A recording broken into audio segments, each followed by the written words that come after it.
This tutorial is in the audio effects amp. Basically what amp does is it emulates some old classic amps that would have been used around the 60s and 70s.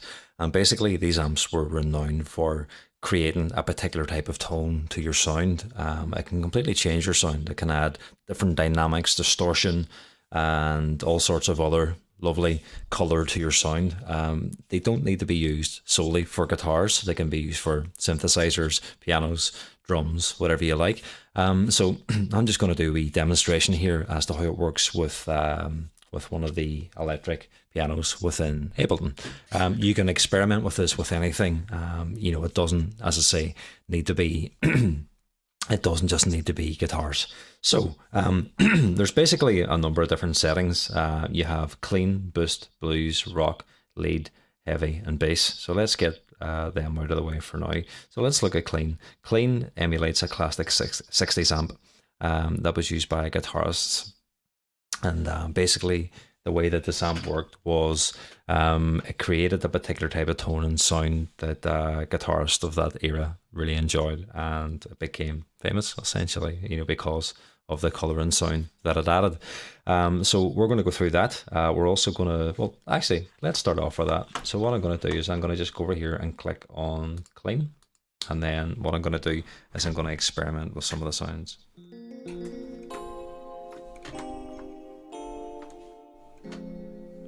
Okay, let's turn it off. Actually, what I'll do is a wee sequence in here maybe.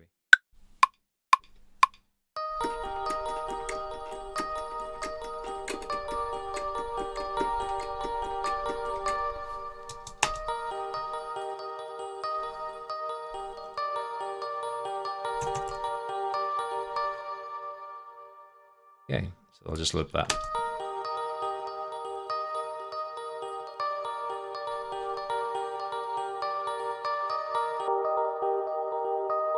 So I'm going to put this before the reverb. So it's cutting out some of the low end and basically increasing the high end.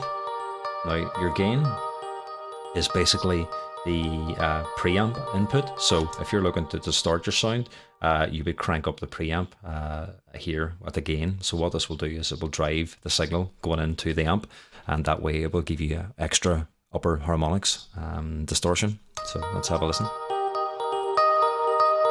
What you can do is you can take down the volume here on this side to balance that as well. If you want to add, well, just have a look at what these are here: bass, middle, and treble. So these are EQ controls, or tone controls. So if I want to increase the bass, I'll move this up, or want to decrease it, I'll move it down. And it's the exact same with the mids and treble. In other words, high. So low, mids, high, or bass, middle, treble, same thing. So I'm basically just shaping the sound here now the way I want this. I'm going to take the treble down a wee bit. So it sounds, well, it sounds really nice here. But just have a listen to the brilliance that this adds. Clarity, brilliance. This is just one of the options as well. Let's look at presence for a second. Basically what presence does is it actually is another tone control for the mids and the highs at the amp stage. So this is the preamp stage, and then this would be your amp here. So it basically adds or allows you to control the tone of your mids and highs at the amp stage. So let's have a listen to that.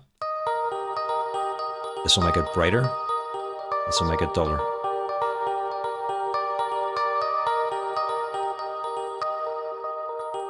Very nice. Okay, so that's a clean. This is one emulation of one classic 60s amplifier. Okay, so now let's look at the next one. Let's look at actually, I'm going to leave boost. We'll have a listen to it, but completely different sound. I'm going to turn down the gain for the preamp,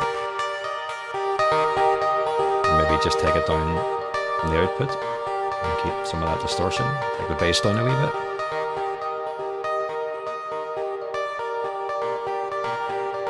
So this is giving you different characteristics because it's based on a different amp. If we now look at blues is based on like a tremolo effect. So have a listen to this. You should hear a bit of movement within the sound.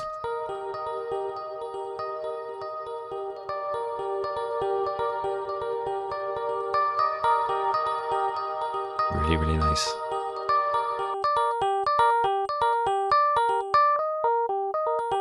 You can hear the difference in the clarity there as well. Okay, let's move on to rock. So rock is based, actually keep it at blues and then I'll move over so you can hear the difference. The rock is based on a 45 watt amp from the 60s, and it's best known for being the ultimate rock amp of all time. So let's move to that now.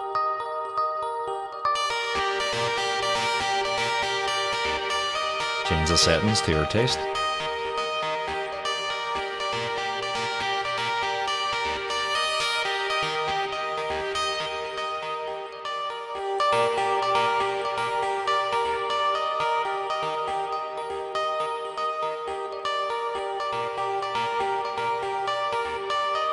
Okay, let's move on. Next up we have lead.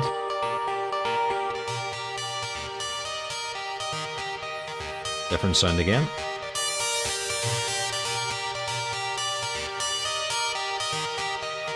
So, lead is based on the modern channel of a high gain amp, popular with metal guitarists, so you can hear that really gnarly kind of high-end sound coming through, and that's probably why it was popular with that style of music, because you know, a lot of that music had that sound, and it was because of the amps that they were using, and this was one of them. So that's the lead. So you know, lead will also imply that this was used on a lot of lead sounds, a lot of lead guitar riffs, in particular styles of music. So it probably helped those guitars stand out against everything else as well. So they were the, you know, the forefront of the mix. So you know, if you have a lead sound within your track, this could potentially help. It might not as well, but it's just something that you need to have a listen to and check out yourself. You also have a dry wet here as well, of course, so you can blend these sounds. So even just that wee bit there is nice. You can hear it just kind of getting a bit gnarly between the mid and highs. You could even have this coming in every now and again and create a variation. You can do that with a number of different devices within Ableton, like an LFO. We'll move on now to heavy, so we'll keep it at lead and then we'll move to heavy.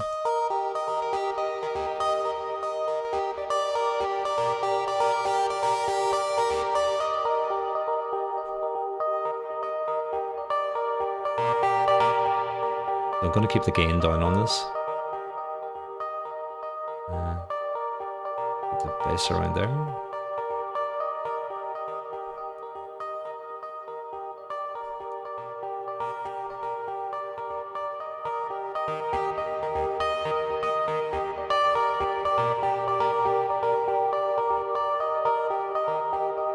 That's really nice. Again, a lot of this is down to personal preference. Heavy is the same amp as lead, but it uses the vintage channel within that amp, and it's good for metal and grunge and things like that, but it can be used in any style of music, to be honest with you.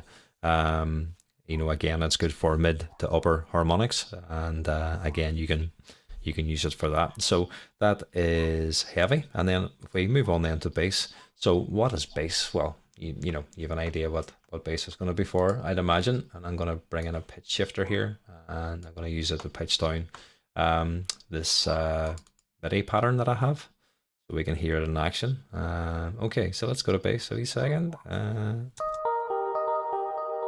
So again, this is not very bassy, but I'm going to start.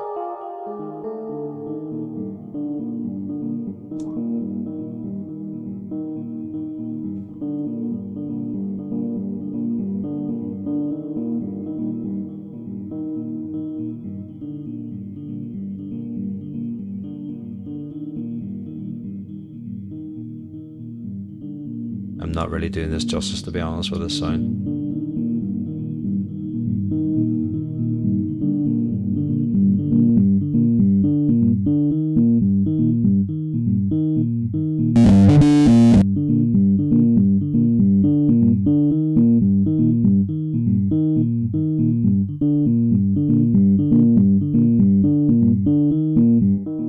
That's without it, that's with it. So it is giving it a lot more punch in the low end, but I have it increased quite a bit here as well. Okay, so these are all the different types of bass emulation amps that you can select. So pick whichever one you want. Adjust the preamp gain and then adjust your EQ or your tone control. Then you have more tone control over the mids and highs here when you're working with the presence. So if you could go to the right, you get higher harmonics going through, and then the left, it allows the lower harmonics to go through and cuts out the rest, or reduces the rest at least anyway. So that's that. What else do we have within this? Well, we have output, we've got mono, and we also have dual processing. So what is the difference? Now I've done everything in mono, so I could go through this and show you everything in dual as well, but I'll let you experiment with that. Basically what it does is it allows you to process the sound monophonically. So basically if you're using a monophonic sound, you could, basically process it monophonically. But if you have a more polyphonic sound, you can basically process it polyphonically. It takes up much more of your CPU, but if it's the sound that you're after, that's the one to go for. So let's try this now in dual mode quickly, and go to clean.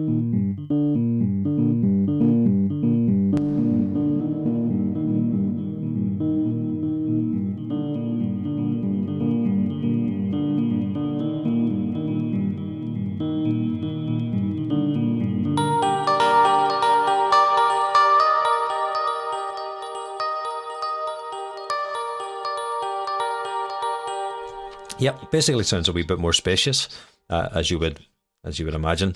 So that is the amp. Experiment, explore, and I'll actually leave you with one other thing. There's another audio effect that you can use along with this, and it is a cabinet. I will do a separate tutorial on that, and sometimes they go hand in hand. They don't necessarily have to, but sometimes they do. So enjoy and experiment, and I'll see you soon.